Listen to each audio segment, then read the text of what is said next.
There is a voice that visits you in quiet moments, not loudly. It doesn't announce itself. It arrives when you pass by something you once wanted to do, a notebook you meant to fill, a song you meant to learn, a conversation you kept meaning to have, and it whispers something you have been pretending not to hear. I have left it too long. Not with drama, not with tears, just a quiet, patient wait. The kind that has been sitting in the corner of your chest for years, waiting for you to finally turn and look at it. You know the voice I mean. Today, I want to offer you something the Buddha taught more than 2,500 years ago, something that has nothing to do with urgency, nothing to do with pressure, and everything to do with the extraordinary, quiet, still available truth that beginning is always possible. At any age, with any pair of hands, in any ordinary morning. Stay until teaching number 5. What you hear there may be the thing you have quietly needed permission to believe for longer than you realize. If this channel has ever felt like a place where you can breathe, subscribe, and ring the bell. We walk slowly here, together. Now, breathe. Let your shoulders find their rest. Let these words find you exactly where you are. You did not arrive at this feeling through weakness or failure. The voice that says too late was handed to you in retirement cards that said, enjoy your rest. In a culture that celebrated youth beginning and fell silent when age did the same thing, in a generation taught that life has a proper sequence. You learn, you build, you finish. Beginning something new after 70 was never written into the script you were given. You didn't write that script. You only lived inside it. Until now. Teaching one, the timeline was never yours. There is a schedule most people carry that they never agreed to keep. It arrived quietly in the way certain birthdays were celebrated and others mourned, in the language of milestones and deadlines, in the unspoken arithmetic of by this age and at this point in life. You absorbed it so gradually, over so many years, that it stopped feeling like someone else's idea and started feeling like reality itself. And somewhere inside that schedule, there was a line past which certain things were no longer available, past which beginning something new felt not just difficult, but somehow presumptuous, as though new chapters were for other people, younger people, and your task now was simply to tend what had already been built. But here is what that voice never told you. The timeline was not a law. It was a story. And stories, even the oldest and most familiar ones, can be revised. Buddhist scripture teaches that wisdom and virtue are acquired gradually. The Anguttara Nikaya makes clear that nobody can expect to hone these vital skills all at once, regardless of their age. The tradition does not place a ceiling on becoming. It recognizes that understanding ripens in its own time, and that those who have lived longer have had the opportunity to gather something the young cannot yet carry, the particular weight of a life that has actually been tested.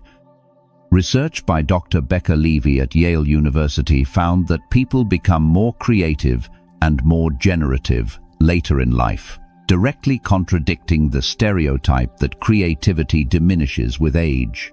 The voice that says your best beginning is behind you is not reporting a fact. It is repeating a belief. And beliefs, even deeply held ones, are not the same as truth. Think for a moment about the timeline you are holding. Not the one you chose consciously, the invisible one. The one that tells you what is and isn't still available to you at this age. When did you agree to it? Who handed it to you? And when exactly did someone with the authority to determine the shape of your life, your specific, unrepeatable, still unfinished life, tell you that this particular door had closed? When did you last question the line you have been standing behind? When did you last ask whether that wall is concrete or chalk? When did you last wonder what might be on the other side of it, waiting not with impatience, but with the kind of quiet patience that only belongs to things that have been ready for a long time? Buddhist teacher Louis Richmond writes, "Every breath, new chances." He calls this a great teaching for older people, because part of aging is the belief that there are no more new chances, that you are stuck with what you have, but that is not really true. Every breath, every day, every morning is a kind of new chance. The timeline was not a law, it was a suggestion. And you are old enough now, more than old enough, to decide which suggestions you still need to keep. Teaching 2. The second best time. There is an old proverb, plain and true, that the best time to plant a tree was 20 years ago. The second best time is now. Most people hear this proverb and feel, for a moment, something like hope. And then the mind does what minds do. It turns the first half into a reason not to act on the second. I should have started earlier. Now it's too late. What would be the point? But that logic contains a hidden assumption. It assumes that the only beginning worth making is the first one, that a tree planted today has no value because someone else planted one 20 years ago, that the second best time is a consolation prize for the people who missed the real thing. None of that is true. And deep in your body, somewhere below the story, you already know it isn't. Thich Nhat Hanh taught, "Living is a joy. Dying in order to begin again is also a joy. Starting over is a wonderful thing, and we are starting over constantly. Beginning anew is one of our main practices, and we must die every day in order to renew ourselves, in order to make a fresh start. Beginning anew is not a failure mode. It is not what happens when the real beginning didn't work out. In the Buddhist understanding, it is one of the most fundamental human capacities, the capacity to meet this moment with these hands, in this body, exactly as it is, and begin." Research in psychology confirms something important here. Older adults are actually more likely than younger adults to set goals around their intrinsic values around well-being and meaning, rather than external achievement. And this is associated with more sustained commitment to what they begin. In other words, the beginning you make now, at this age, with this clarity, may be more rooted and more lasting than any beginning you could have made in the years when you were busier, pulled in more directions, less sure of what actually mattered. The autumn garden is not a bare garden. It is a different garden. The things that bloom now are the things that could only survive the waiting, the deep-rooted things, the things that needed decades of frost and thaw before they were ready to open. You are not a late version of someone who should have started sooner. You are the version of yourself who is ready now, who has earned, through a lifetime of everything you have carried and survived, the particular authority of someone who knows why this beginning matters. One small act this week, not a project, not a plan, an afternoon learning the name of something you have walked past every day for years without knowing, a paragraph written, a phone call made, a seed placed in actual soil, tended with more care than it technically requires. The second best time is not a consolation. In this moment, this ordinary, quiet, completely available moment, it is the only time there is, and it is enough. Teaching 3 small is the truest beginning. You have been waiting to begin until you could begin properly, until you had enough time, until you had enough energy, until the thing you created would be worthy of the creating, finished enough, polished enough, significant enough to justify the hours you put into it. And so you have not begun. This is not laziness. It is not a character flaw. It is what happens when a lifetime of measuring worth by output meets the desire to make something that matters. The culture taught you early that beginnings are judged by what they produce. A beginning worth having leads somewhere visible. A beginning worth making yields something that can be shown, shared, held up as evidence that the time was not wasted. And so the small beginning, the paragraph no one will read, the sketch no one will see, the walk taken simply because the morning was beautiful feels like it doesn't count, like it is not a real beginning at all, but only a gesture toward one. But the Buddha taught something that quietly undoes all of this. He taught Chanda wholehearted intention as the true root of meaningful action, not the scale of what you do, not the audience, not the outcome, the quality of presence you bring to it. A single bowl of rice eaten with full attention nourishes more than a feast consumed in distraction. A single hour given completely to something you love is worth more than a week of half-hearted effort towards something impressive. Think of a conversation held on the way to somewhere else, words exchanged quickly, eyes already on the door, attention elsewhere. Now think of the same conversation held with nowhere else to be, the same words, the same two people. But one of these conversations is forgettable, and the other is the kind that stays with you for years. What changed is not what was said. What changed is the quality of presence when it was said. A Mahamudra teaching for aging practitioners puts it plainly.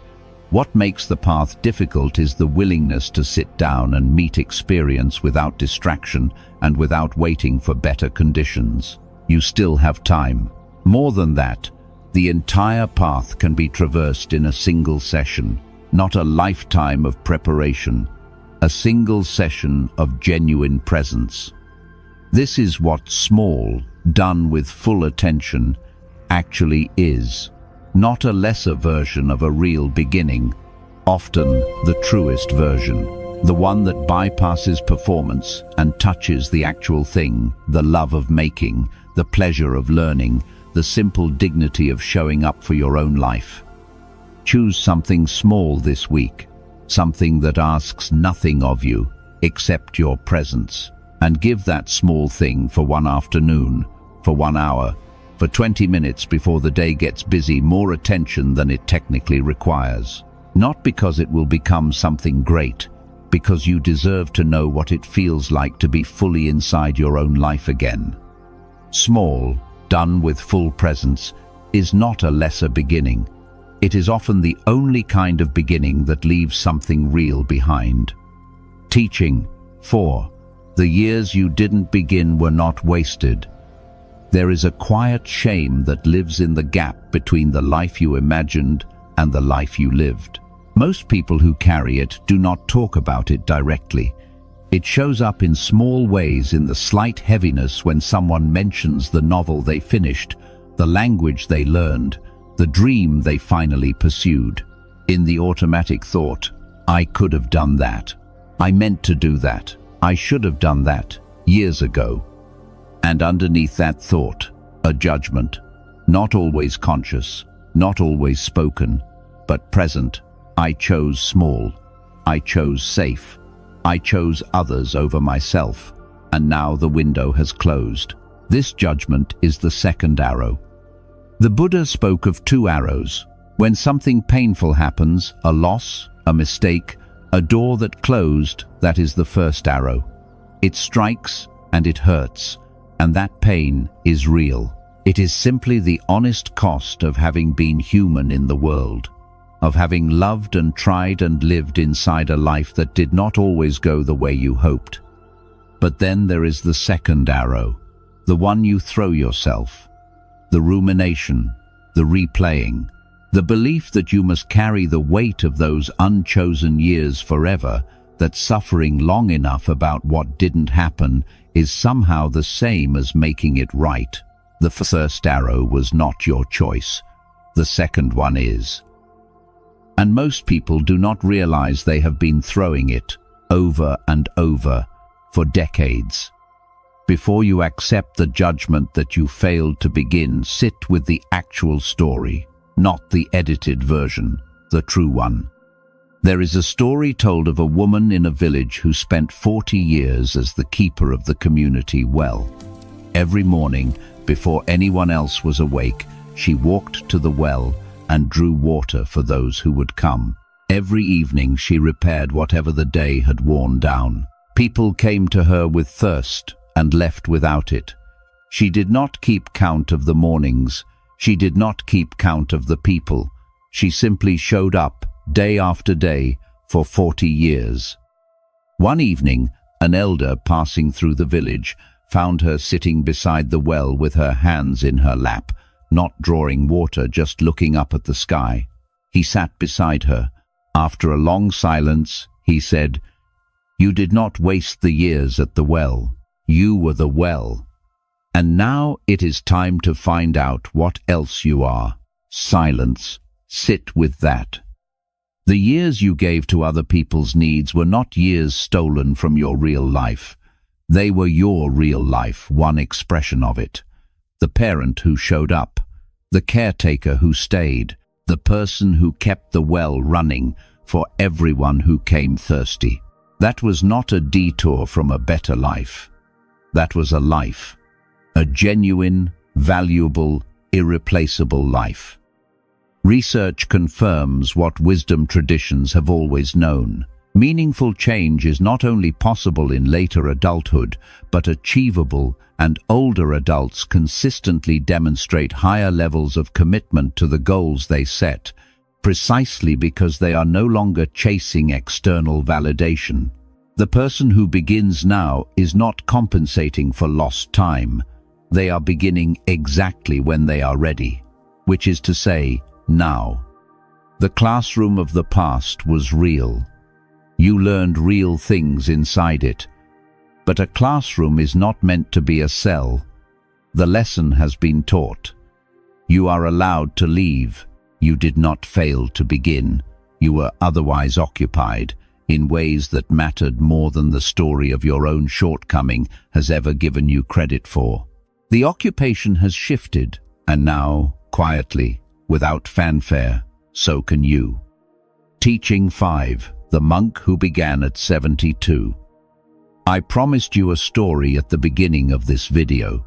It is a short story, but it has been sitting quietly behind everything said so far, waiting for the right moment to become the thing you carry home. In a certain region, there lived an elderly monk who had become known far and wide for the extraordinary quality of his calligraphy. People traveled long distances to see his work, to hold even a single page of it, with its characters that seemed not written but breathed onto the paper, each stroke carrying a stillness that moved from the page into the body of the person reading it. A visitor who had walked several days to meet him arrived and found the monk at his low desk, brush in hand, moving with the unhurried focus of someone who had nowhere else to be and no one else to become. The visitor watched for a long time. Then, quietly, he asked, "Master, when did you begin to practice?" The monk did not look up from his work. "At 72, he said. The visitor was silent. Then, "Were you not discouraged? Starting so late?" The monk set down his brush. He looked at his hands, the hands that had spent 72 years becoming the hands now capable of this. The hands that had carried firewood and sutras, that had cooked rice and folded cloth, that had held the dying and comforted the grieving, and done 10,000 ordinary things across a lifetime of service. And then he looked up at his visitor with an expression that held no apology, no performance of wisdom, only the simple clarity of someone who had stopped measuring himself against a timeline that was never his. "Late," he said, "compared to what? I had never done this before. For me, this was exactly the right time. Sit with that. Really sit with it. Let it find the place in you where the too late voice lives." The visitor's question, "Were you not discouraged?" is the question that voice asks every time you reach toward something new.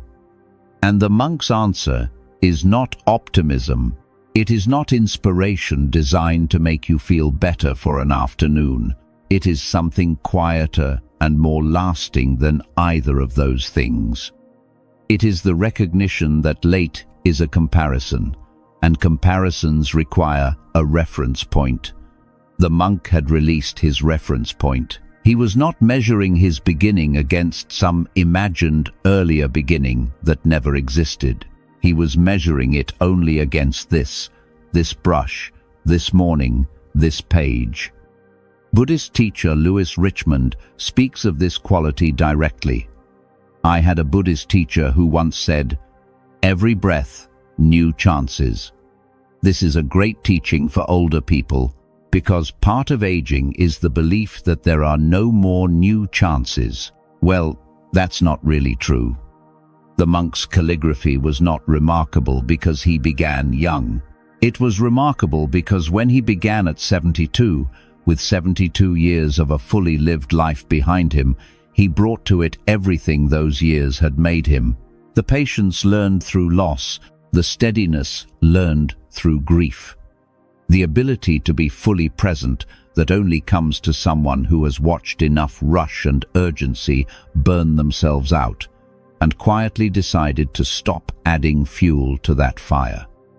As Buddhist wisdom on aging observes, as we grow older, mindfulness and acceptance become not harder but easier after a lifetime spent learning what actually matters and what does not. You are not behind. You are not a late arrival at a party that started without you. You are, right now, exactly as prepared as you need to be for the beginning that is available to you today. Ask yourself just once, honestly, without the noise of the too late voice, what have I been calling impossible that might simply be unbegun, not finished, not gone, not foreclosed, simply not yet started, sitting there quietly, the way a blank page sits, the way an instrument sits in a corner, waiting for the hands that will finally learn it, the way a conversation waits in the chest for the voice that will finally speak it. You are not behind. You are exactly as many years as you are into becoming the person whose beginning, this one, right now, today, will mean something that no earlier beginning ever could have. Teaching 6. What you bring that youth cannot buy.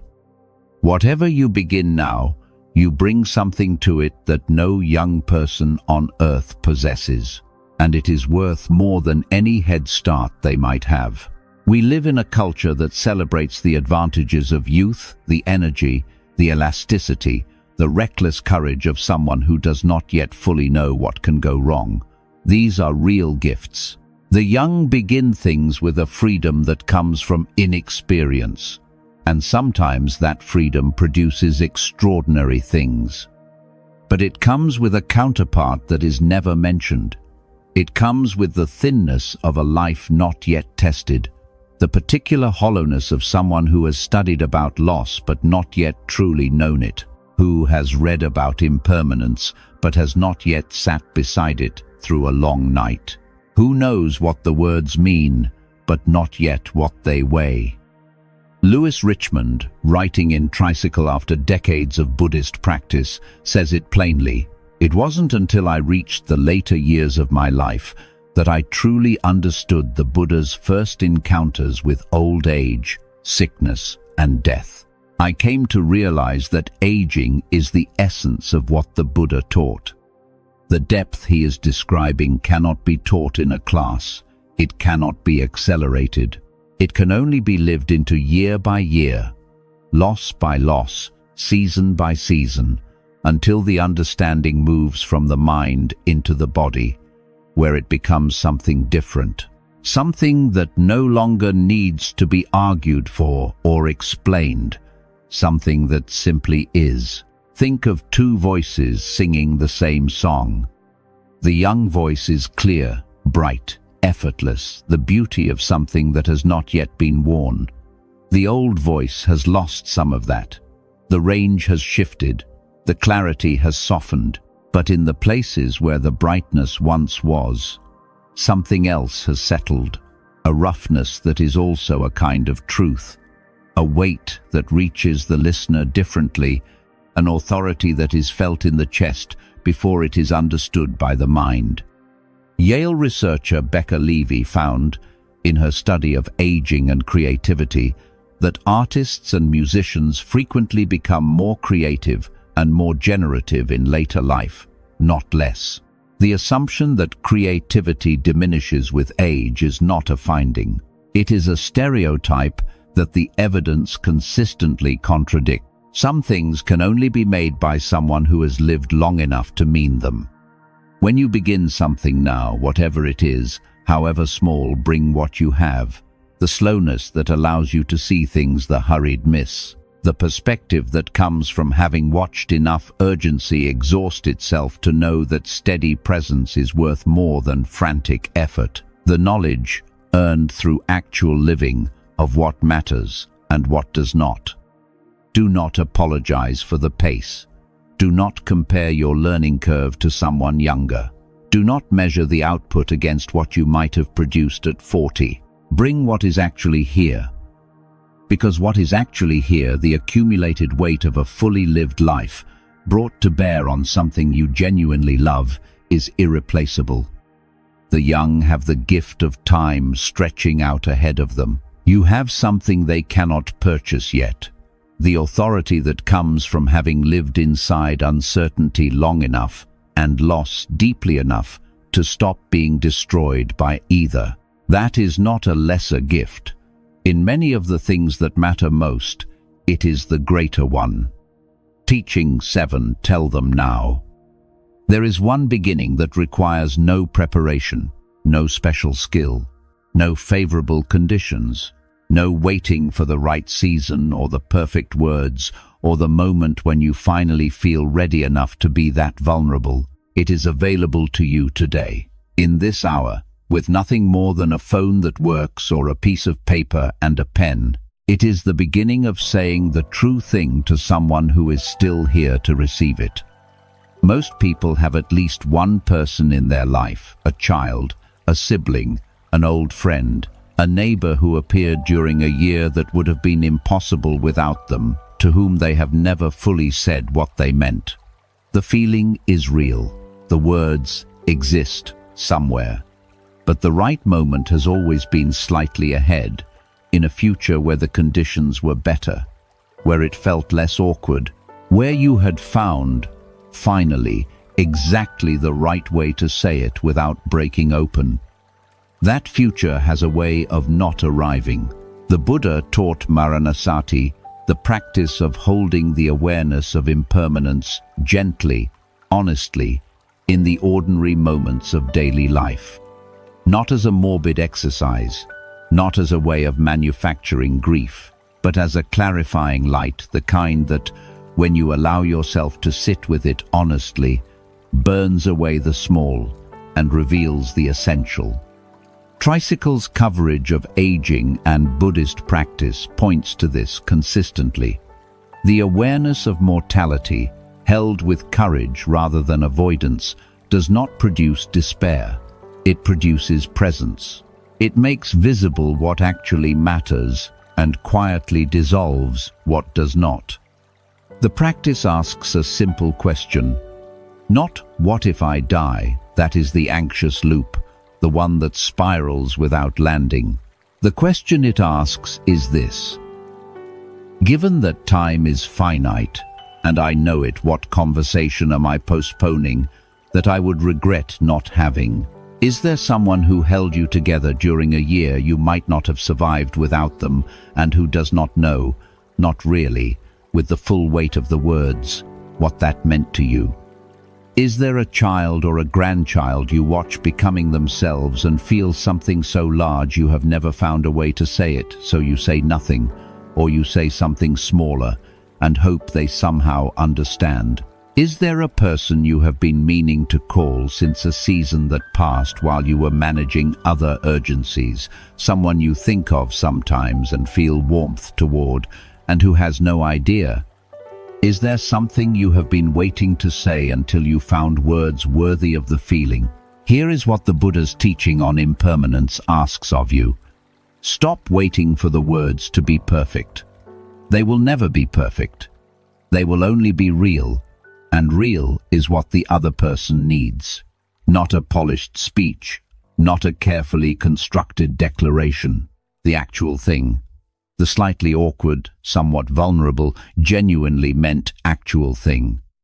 Classical Buddhist teachings on aging remind us that even in our elder years, it is still very much possible to find ease and joy, and that this ease comes not from resolving every difficulty, but from the quality of attention and love we bring to the relationships that remain. One sentence, spoken or written, not "I appreciate you," the real one, the specific one, the one that names what they actually were to you, in the year or the moment that mattered. Begin today, not when you find the right words. You will find them once you start speaking. The most important beginning you can make today may not be a project or a skill or a dream you have been deferring. It may simply be one true sentence given to someone while there is still time to give it. That sentence is a beginning, and it is available to you right now, in this moment, exactly as you are. Today you walked through 7 teachings that have waited more than 2,500 years to find you exactly where you are. You remembered that the timeline telling you it was too late was never yours. It was handed to you by a culture with no authority over the shape of your life. You remembered that the second best time is not a consolation, but the only time that is actually available, and that it is enough. You sat with the truth that small, done with full presence, is often the truest beginning of all, not a gesture toward the real thing, but the real thing itself. You released, perhaps a little, the weight of the years you didn't begin understanding now, that those years were not evidence of failure, but the honest record of a life that had other necessary work to do. You heard the monk at 72, with his brush and his unhurried certainty, who looked at his hands and saw not a late start but exactly the right time. You remembered that what you bring to any beginning now, the depth, the stillness, the authority of someone who has lived fully inside the difficulty of being human, is something no young person on earth can replicate. And you heard the invitation of the last teaching, that the most available beginning of all may simply be one honest sentence given to someone who is still here to receive it. Before we close, I want you to know that these words were written by a person, not a machine. Someone who has also stood at the edge of something unbegun and felt the weight of the too late voice. Someone who wrote these teachings slowly, with great care, hoping they would find the right person at the right moment. I hope today they found you. There is only one thing left now, not a grand gesture, not a dramatic announcement, not a commitment to transform everything at once, just one small beginning. Today, not when the conditions are better, or the timing is clearer, or the voice in the back of your mind grows quieter. Today, with whatever this ordinary morning holds, write one sentence, make one call, sit in the garden for an afternoon and call it, without apology, sacred. Tell one person what they meant to you in the year that was hardest. Learn the name of one thing you have walked past every day for 20 years without knowing. The size of what you begin does not determine its worth. The quality of your presence within it determines everything. You have lived a long time, you have given a great deal, you have been the keeper of many wells, and there is still, right now, in this actual moment, in this specific and unrepeatable day, a life waiting for you to arrive in it. Begin. Imperfectly. Slightly afraid. Exactly as you are. That has always been enough. Tell me in the comments, what is one thing you have been calling too late that might simply be not yet begun? Leave it below. Your words there may be exactly the permission someone else needed to read today. If this felt like a place worth returning to, subscribe. We walk slowly here, and there is always room for one more. And remember this as you go. You were not made to wait forever at the edge of your own life. The water is fine, and you have earned every single breath of it. What comes next?